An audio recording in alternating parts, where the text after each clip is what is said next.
नारद की समस्या। एक बार देवर्षि नारद अपने पिता ब्रह्मा जी के सामने नारायण नारायण का जप करते हुए उपस्थित हुए और पूज्य पिताजी को दंडवत प्रणाम किया। नारद जी को सामने देख ब्रह्मा जी ने पूछा, नारद, आज कैसे आना हुआ? तुम्हारे मुख के भाव कुछ ठीक नहीं है। कोई विशेष प्रयोजन है अथवा कोई नई समस्या? नारद जी ने उत्तर देते हुए कहा, पिताश्री, ऐसा कोई विशेष प्रयोजन तो नहीं है।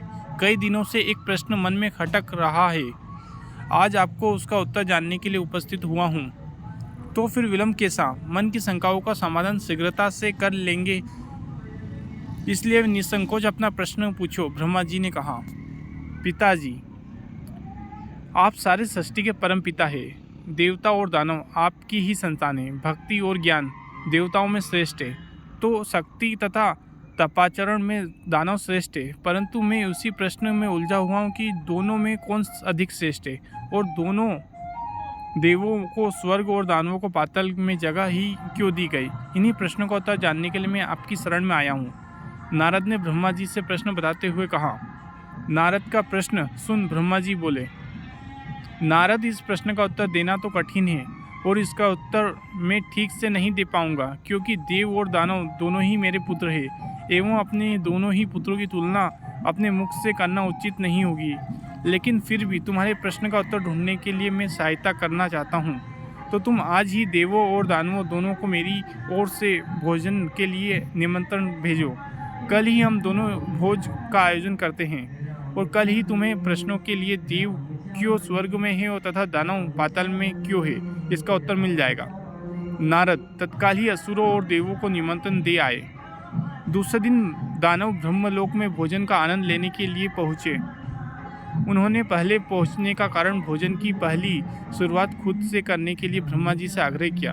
भोजन की थालियां परोसी गई। दानव भोजन करने के लिए बैठे। वे भोजन शुरू करने ही वाले थे कि ब्रह्मा जी ने कुछ लकड़ियां लेकर उनके समक्ष उपस्थित हुए और उन्होंने आज के भोजन की एक छोटी सी शर्त है। मैं यहाँ उपस्थित हर एक अतिथि के दोनों हाथ में इस प्रकार से लकड़ी बांधूंगा कि वो कोहनी से मुड़ नहीं पाएगी। इस स्थिति में सभी को भोजन करना होगा। कुछ देर बाद सभी असुरों के हाथों में लकड़ियां बंध गई थी। अब असुरों ने खाना शुरू किया, पर ऐसी स्थिति में कोई कैसे खाना खा सकता है? कोई असुर सीधे थाली में मुंह डालकर खाने का प्रयास करने लगा, तो कोई भोजन को हवा में उछालकर मुंह में डालने का प्रयत्न करने लगा।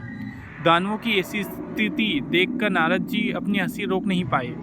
उनके सारे प्रयास विफल होते देख दानव बिना खाए ही उठ गए और क्रोधित होते हुए बोले, हमारी यही दशा ही करनी थी तो हमें भोजन पे बुलाया ही क्यों? कुछ देर पश्चात देव भी वहां पहुंचे। ऐसी ही लकड़ी उनके हाथों में भी बांधी गई ताकि उनकी भी दुर्दशा का आनंद ले सके। कुछ देर पश्चात देव भी वहां पहुंचे और देव भोजन करने के लिए बैठे। भोजन मंत्र पढ़ते ही ब्रह्मा जी ने सभी को हाथों में लकड़ी बांधने की शर्त बताई। हाथों में लकड़ी बांधने पर देव शांत रहे। वे समझ चुके थे कि वे खुद अपने हाथ से भोजन करना संभव नहीं है, अतः वे आगे सिसक गए और थाली से अन्न उठाकर आमने सामने खिलाकर भोजन आरंभ किया। बड़े ही स्नेह के साथ वे एक दूसरे को खिला रहे थे और भोजन का आनंद ले रहे थे। उन्होंने भोजन का भरपूर आनंद लिया, साथ ही दूसरों के प्रति अपना स्नेह और सम्मान जाहिर किया। यह कल्पना हमें क्यों नहीं सूझी? इस विचार के साथ दानव बहुत दुखी होने लगे। नारद जी यह देखकर मुस्कुरा रहे थे। नारद जी ने ब्रह्मा जी से कहा, पिताश्री, आपकी लीला अगाध है। युक्ति, शक्ति और सामर्थ्य का उपयोग स्वार्थ हेतु करने की अपेक्षा परमार्थ के लिए करने वाला जीवन ही श्रेष्ठ होता है।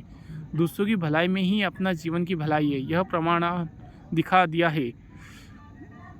मुझे आपने प्रश्नों का उत्तर मिल गया। ब्रह्मा जी को प्रणाम करके वहाँ से विदा ली। मित्रों, हमें यह जीवन सिर्फ अपने ही स्वार्थ के लिए नहीं मिला। यदि आप इसका उपयोग परोपकार के कार्यों के लिए करते हो तो निश्चित रूप से इसी जीवन में स्वर्ग की प्राप्ति होगी। यदि हम दूसरों को प्यार और स्नेह देंगे तो बदले में हमें वही मिलेगा। यदि हम अपने सामर्थ्य के अनुसार समाज के लिए एक छोटा सा योगदान भी दे सके तो यह आप में एक बहुत बड़ी उपलब्धि के बराबर है।